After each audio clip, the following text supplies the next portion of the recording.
Hello everyone, welcome to pharmacovigilance.update. Today's topic is heart diseases. Content: coronary artery disease, heart arrhythmias, heart failure, heart attack, heart valve disease, pericardial disease, cardiomyopathy, congenital heart disease, atherosclerosis, heart infections.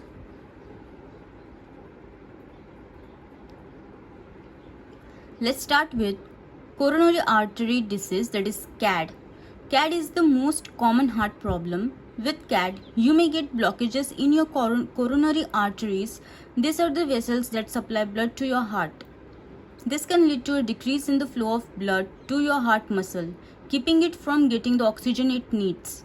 Some things that may put you at a higher risk of coronary artery disease are being inactive, having diabetes or metabolic syndrome, family history of coronary heart disease, genetics, high blood pressure, high levels of LDL, that is bad cholesterol, or low levels of HDL, that is good cholesterol, obesity, smoking, stress, etc.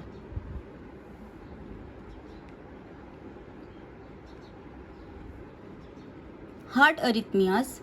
When you have an arrhythmia, your heart has an irregular beating pattern, whether too fast or too slow.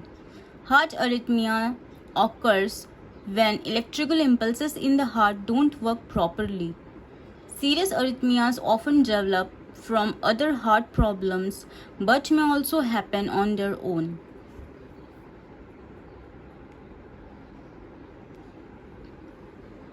Heart failure. In heart failure, your heart doesn't pump blood as well as it should to meet your body's needs. It is usually caused by coronary artery disease, but it can also happen because you have thyroid disease, high blood pressure, high muscle disease, or certain other conditions. Treatments can include eating less salt, limiting fluid intake, and taking prescription medication.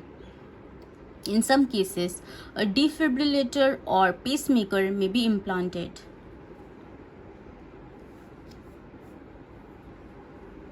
Now we'll see heart attack. A heart attack occurs when an artery supplying your heart with blood and oxygen becomes blocked. Fatty deposits build up over time, forming plaques in your heart's arteries.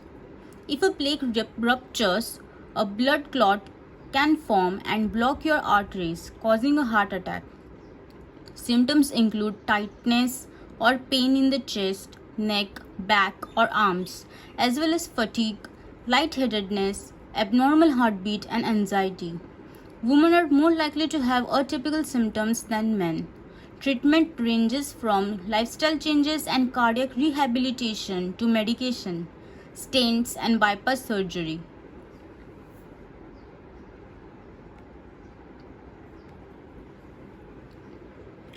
Heart valve disease. Your heart has 4 valves that open and close to direct blood flow between your heart's 4 chambers, the lungs, and blood vessels.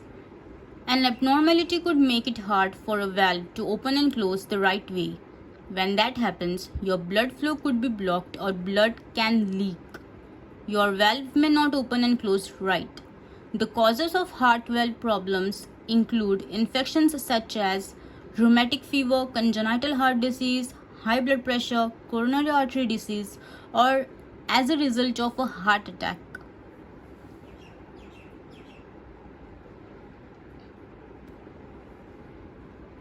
Diseases of the heart valves include endocarditis. This is an infection that's usually caused by bacteria which may enter the blood and take root in your heart during illness, after surgery, or after using intravenous drugs.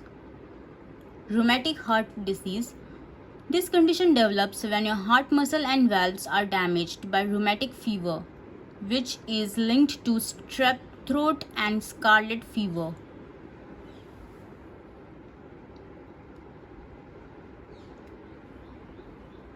Pericardial disease. A swelling and irritation of the thin, sac-like membrane surrounding the heart is called as pericardium. One of the more common disease for pericardium is pericarditis or inflammation of the pericardium.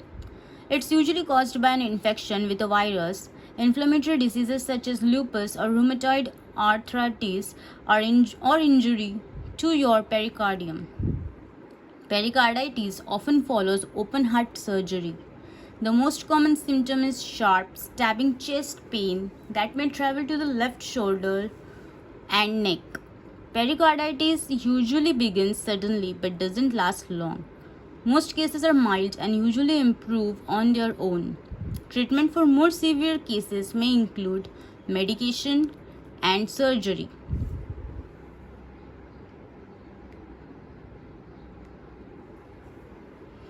Cardiomyopathy, that is heart muscle disease. Cardiomyopathy is a disease of your heart muscle or myocardium.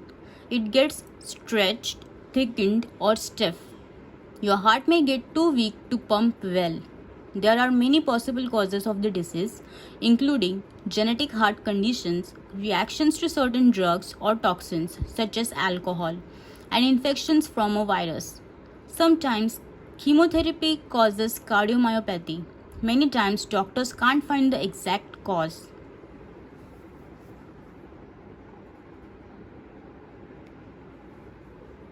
Congenital heart disease.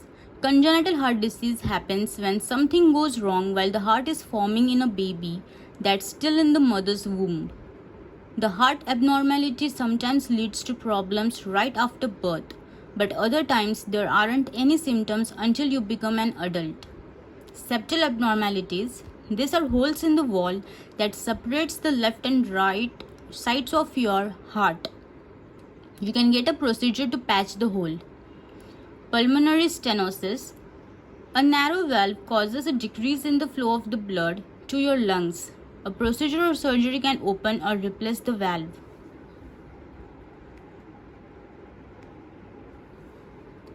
Atherosclerosis. It is a disease in which plaque builds up inside your arteries. Plaque is made up of fat, cholesterol, calcium, and other substances found in the blood. Over time, plaque hardens and narrows your arteries. Plaques may rupture, causing acute occlusion of the artery by clot. Atherosclerosis often has no symptoms until a plaque ruptures or the buildup is severe enough to block blood flow. A healthy diet and exercise can help. Treatments include medication, procedures to open blocked arteries, and surgery.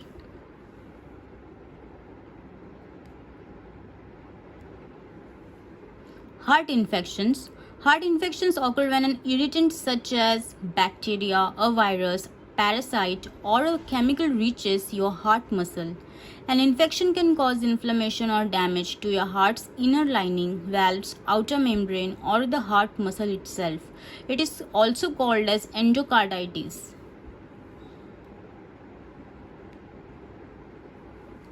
That's it for this video, guys. I hope you like this video. Thank you.